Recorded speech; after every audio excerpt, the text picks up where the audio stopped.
ஓம் சாய்ராம், ஜெய் சாய்ராம். அன்பு சாய் சொந்தங்களே, அருமை பாபாவின் பந்தங்களே, நீங்களும் உங்கள் அன்பு பிள்ளைகளும் வளமாக, நலமாக, ஆரோக்கியமாக வாழ உங்களை வாழ்த்துகிறேன். உங்களுக்காக எல்லாம் வல்ல சத்குரு சாயப்பாவத்தில் பிரார்த்தனை செய்கிறேன். இந்த நாள் உங்களுக்கு இனிமையான நாளாக அமைய உங்களை வாழ்த்துகிறேன். யாருக்கெல்லாம் இன்றைக்கு பிறந்த நாளோ, யாருக்கெல்லாம் இன்றைக்கு திருமண நாளோ அவர்களையும் வாழ்த்துவதில் பெருமகிழ்ச்சி அடைகிறேன். அன்பர்களே, நாம் சில நேரங்களிலே கோபப்படுகின்ற பொழுது அதற்கு பலன் என்னவென்று கேட்டால் நமக்குத்தான் நட்டம். கோபத்தினாலே வரும் கேடு பெரும் தொல்லை, கொள்வார்க்கு லாபம் ஒன்றில்லை என்று ஒரு சொலவடையை நான் பார்த்திருக்கிறேன். முகம் சிவக்கும் அளவிற்கு கோபம் கொள்ளவே கொள்ளாதீர்கள். அது மிகவும் நமக்கு வருத்தத்தை கொடுக்கும். குறுக்கு வழிக்கு போகின்ற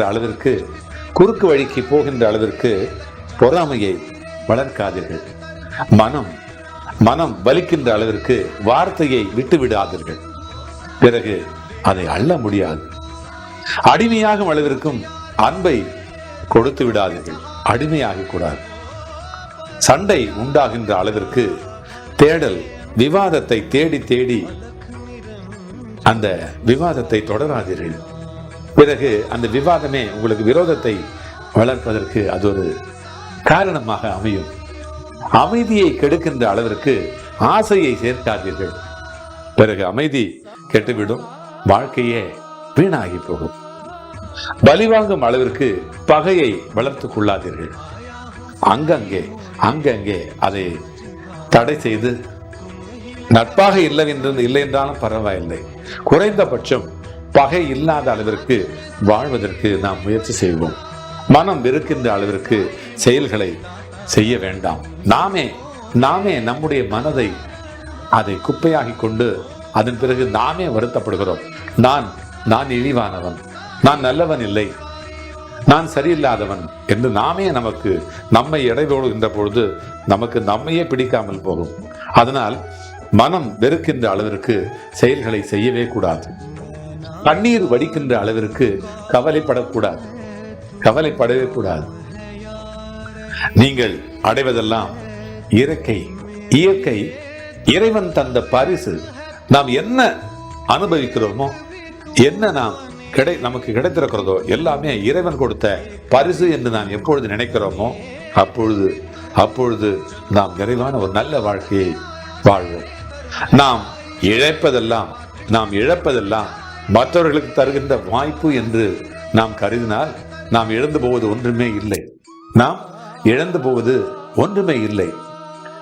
நேரங்கள் நேர்மையானவை. அதனால்தான் அவை எல்லோருக்கும் காத்திருப்பதில்லை. யாருக்காகவும், எவ்வளவு பெரிய மனிதராக இருந்தாலும் யாருக்காகவும் காத்திருப்பதில்லை. இந்த நேரம் நாம் நினைக்கின்ற நேரம், நாம் சிந்திக்கின்ற நேரம், நாம் செயல்படுகின்ற நேரம் நாம் உருவாக்கியது, மனிதர்கள் உருவாக்கியது.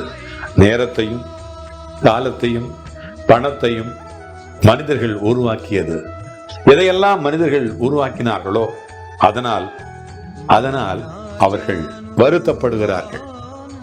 பாசம் மனிதர்கள் நாம் உருவாக்கியது, பணம் நாம் உருவாக்கியது, நேரத்தை நாம் படைத்துக் கொண்டோம்.